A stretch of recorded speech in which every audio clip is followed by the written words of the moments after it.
So here we're at a project that's under construction. What we're talking about is hundreds and hundreds of millions of dollars worth of infrastructure, new facilities, retail, office, mixed use, service industry.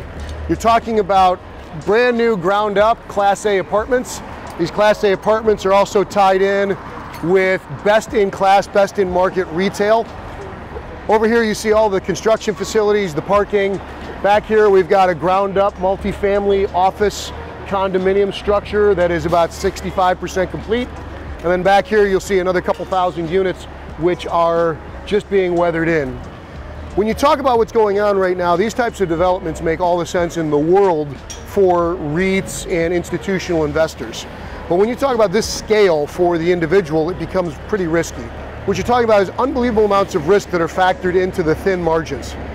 The cost of materials have skyrocketed, the cost of labor have skyrocketed, and then the competition. What we're talking about is delivering today, more units over the next 2 years than have been delivered in the last 5 years in total, and that's a big deal. And so you can see all the activity that's going on around me, the commerce, all of the jobs that are created, and these are things that are financed over a 25 or a 30-year period. So no one is looking at how this is going to perform immediately, and yet at the exact same moment, it has to pencil. Meaning that now that we're coming out of the pandemic, does this type of project work? Because this has been on the drawing board for half a decade or more. And those are the types of things that developers pay attention to.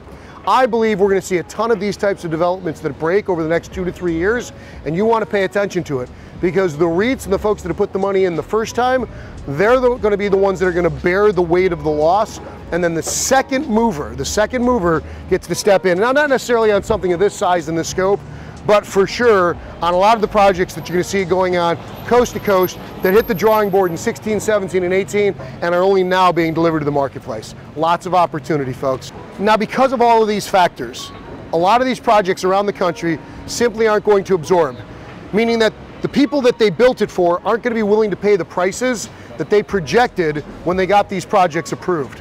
For that very reason, many of these types of assets are going to be coming back to the marketplace in 22, 23, and 24. Keep your eyes peeled from them. We have a specific skill set of working with busted deals that are lost to institutions, banks, REITs, and insurance companies. We know how to negotiate to get them for pennies on the dollar, and then it could be the second mover with the lower cost basis that allows us to compete with the best product in the market at the very lowest basis cost possible. Stick around for more.